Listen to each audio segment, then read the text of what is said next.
وله الجوار المنشآت في البحر كالأعلام فبأي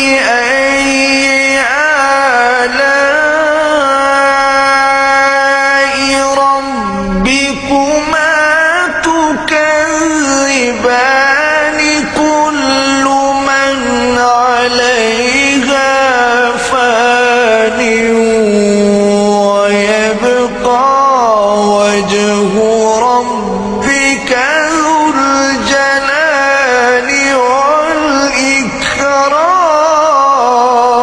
والإكرام فبأي آلاء ربكما تكذبان